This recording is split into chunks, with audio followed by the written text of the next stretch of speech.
Hi, this is Paul Acevedo from Mobile Nations coming at you from San Francisco. Hi, I'm Chris Olson. I'm Senior Vice President at Sega Networks Inc. Hi, I'm Mike Evans. I'm the Senior Director of Digital Marketing. Chris, can you tell me a little about your history at Sega?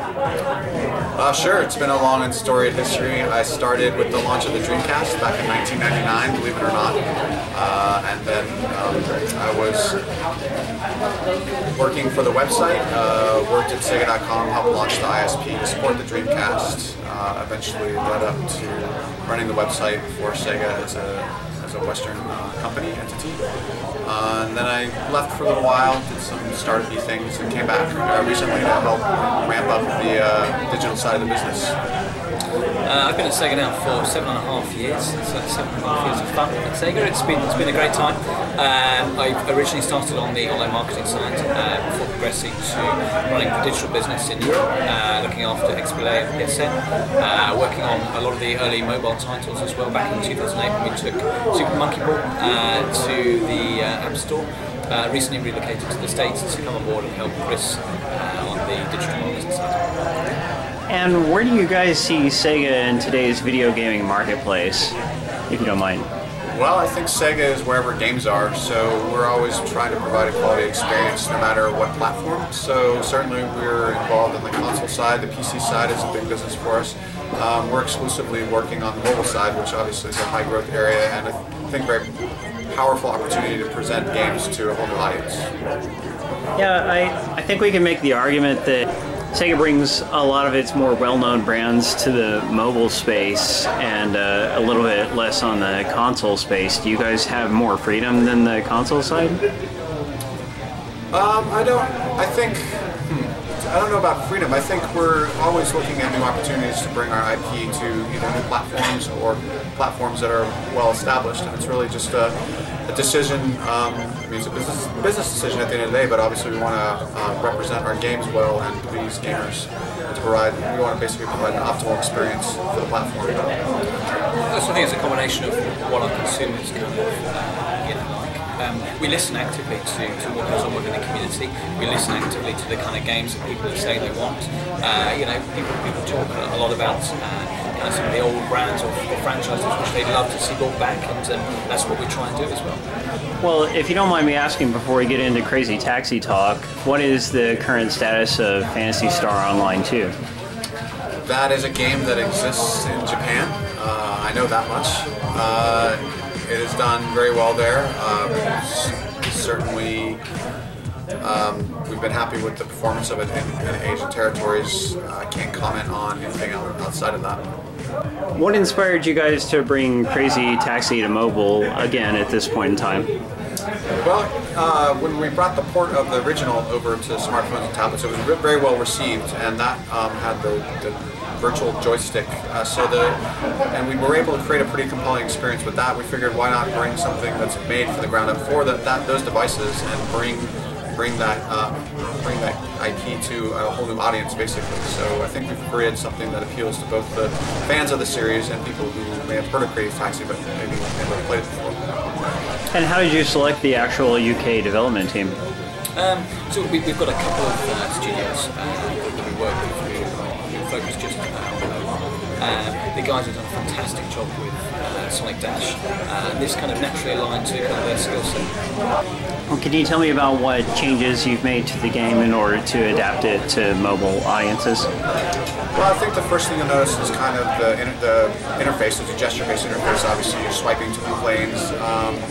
I think spiritually, it's very much the same game. It's got an attitude, it's got a wit about it. It's very stylized and very similar, homage almost to the original.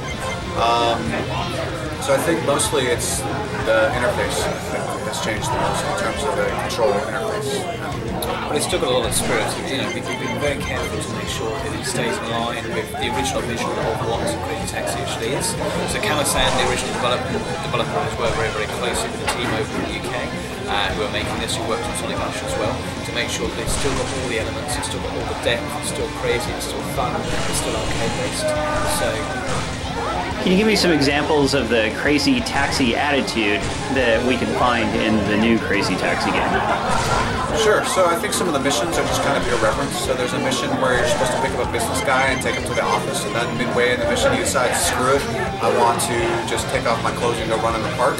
So you kind of change midterm and drop him off at the park, and he goes skipping off, not nude, but not clothed in business attire. The other one which we've added as well for this particular game is a tank mission. So quite often for Crazy Taxi, one of the fun things is you're speeding around the kind of different corners, you're colliding with a lot of the cars. And so what we thought was, why not put somebody into a tank and make it the mission to try and run over and hit as many obstacles as they can and kind of tally up a series of points at the back of that. So I think that's pretty out there. That's cool, and I guess in the Crazy Taxi games you can't actually run over people, can you? No, they jump out of the way just at the last minute. Is there anything from the sequels, Crazy Taxi 2 and 3, that we would find in this new game? Nothing from a gameplay mechanic. I think they experimented with some other ways of moving the car around. It's not to say we might not introduce them in the future, but I think it's pretty core. It's pretty true to the original game. That's a key point. I mean, when this game goes out, we're going to be adding a supporting content all the way through. So I'd say watch this space, keep playing the game, keep watching it, keep speaking to us, and who knows, you might see something in it. And the original Crazy Taxi had some really good licensed punk music. Can you tell me anything about the music for this new one? Sure. We are going to. We'll have a soundtrack. It's not going to be the original soundtrack, but you can expect the same kind of pop punk type, I guess, stylings or soundtrack. Additionally, you will be able to supply your own music soundtrack. So if you want to, you can feed your own iTunes playlist in there. The social features are a big thing on mobile. Does this new game have any kind of social features worked in? Absolutely. I think the mobile smartphones are very social type devices, and it makes a lot of sense to integrate it to whatever extent possible. I think you'll see some pretty unique features that we've added.